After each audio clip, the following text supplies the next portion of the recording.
এদিকটা শুধু গোলাপ। দেখতে তো ভালোই লাগে গোলাপ, দিতেও ভালো লাগে,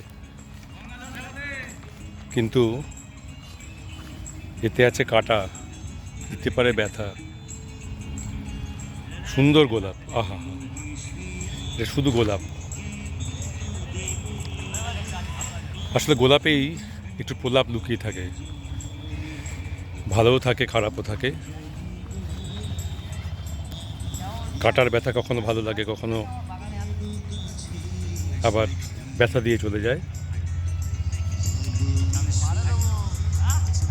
সামনের মাসেই এই গোলাপের চাহিদা বেড়ে যাবে অনেক, কারণ আমাদের সবার জানা সামনের মাস থেকে আরম্ভ হয়ে যাবে এই গোলাপের চাহিদা।